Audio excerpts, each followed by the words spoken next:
Our beloved children of primary 5, we are back for our next lesson about natural resources. But our today's major concern is about climate as a resource. Allow me to talk about climate briefly.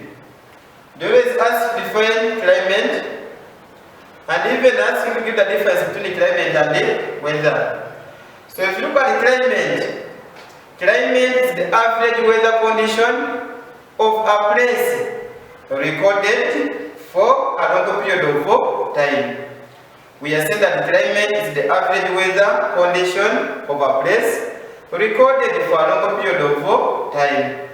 Then weather is the state of atmosphere for a given place and time.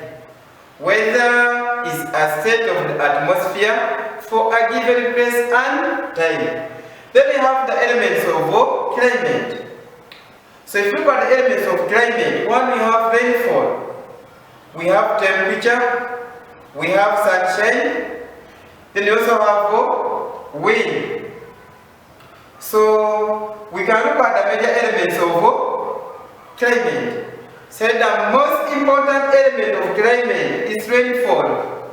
Then we also have temperature and also have sunshine.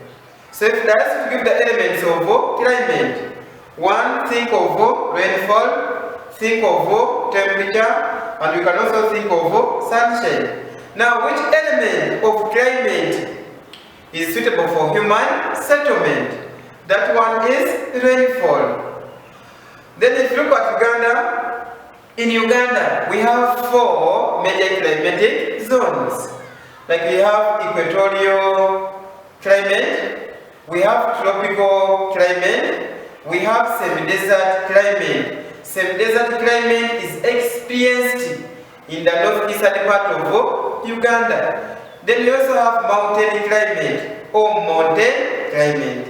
So people who are living near mountains, they receive what we call mountain climate or mountain climate. Now today, we are going to look at the uses of climate. But what shall we look at? One, we shall discuss the importance of wind and even the dangers of wind.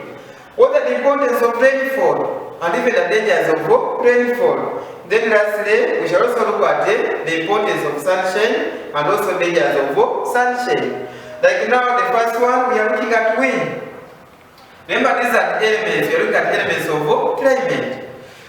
One, if they ask you wind, you say wind is a moving air. Now, what are the uses of wind? One, we are saying that wind is used for winnowing, or wind is used in winnowing. You have ever seen when there is too much wind? People are ever winnowing their crops. You get someone getting a container or a basin, then that person begin doing like this. Now when there's too much wind, that the unwanted parts maybe from your crops can be taken away by the wind.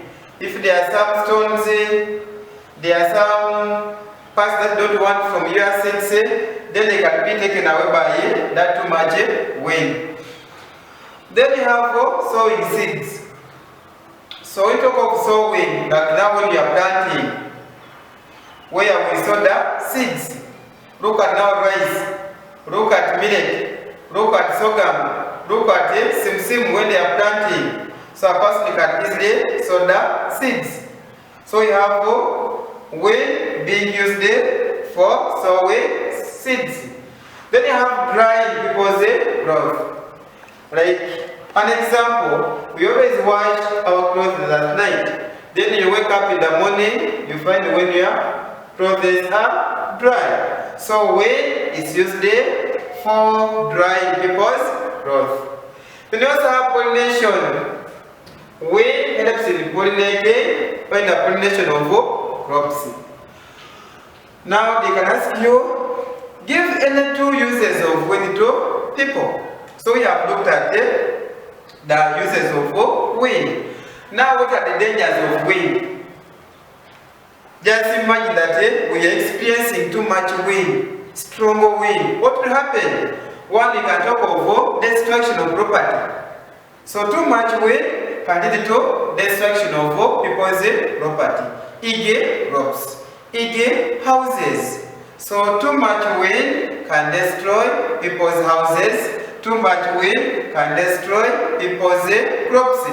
What else? Too much wind brings bad smell. So in the case they have to give the dangers of wind, talk about bringing bad smell and also destroying people's property, e.g. crops and even houses. Then we have sunshine. What are the importance of sunshine as a component of climate or as an element of climate? One, we are saying that sunshine helps in harvesting crops. Remember, we have two types of seasons in Uganda. One is a wet season and we also have dry season. When do farmers plant their crops? They plant their crops during wet season. Now, during dry season, farmers harvest their crops. Why? There is too much sunshine.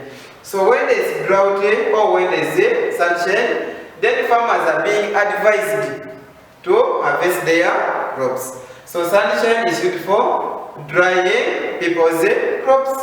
What else? It provides light. Sunshine provides light. Then you also have this vitamin D. Vitamin D is obtained from sunshine, especially in the morning. So we are saying that sunshine is a source of vitamin D. Then we have ever using solars. So there is what we call solar energy. And solar energy is also obtained from sunshine. So these are some of the uses of sunshine. Now what can we give as the dangers? What are the dangers of too much sunshine? One, too much sunshine dries water bodies. Remember, when the sun hits the water body is going to evaporate. And that evaporation can lead to the decrease in the volume of water. So the water bodies are going to dry because of evaporation. And the work of the sun is to hit the water body, and when that water is being heated, then it's likely to evaporate. Then what else?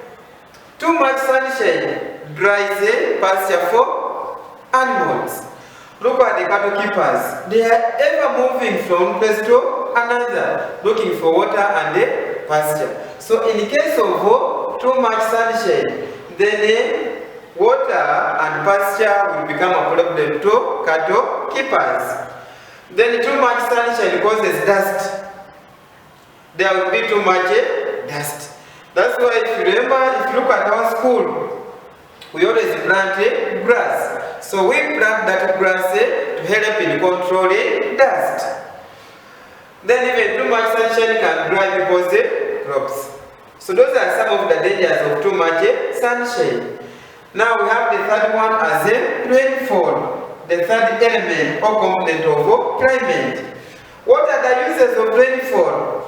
We are saying that rainfall provides water for washing, cooking, etc. Now they can ask you to give the main source of water in our environment. The main source of water in our environment is rain. Then rainfall softens soil for cultivation. That's why farmers are ever planting their crops during a rainy season. Because that rainfall can easily soften their soil. Then it helps crops to grow. It helps in the proper growth of crops.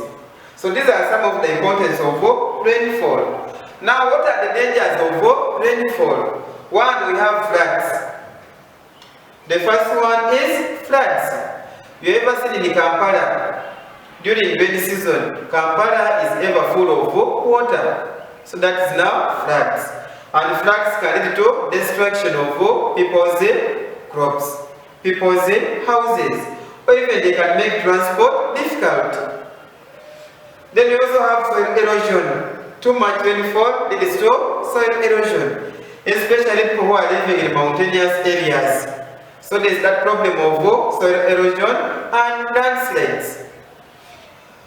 Then we have spread of waterborne diseases, especially in wet season. Now what we are experiencing, when we are having a rainy season, people are ever suffering of some waterborne diseases. Like now we can talk of bilharzia as an example of a waterborne disease.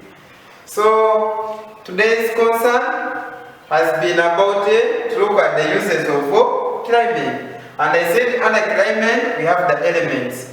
But out of many we have only looked at 3. We have looked at the importance of wind, the dangers of wind, importance of rainfall, dangers of rainfall, and also importance of sunshine, and also the dangers of sunshine.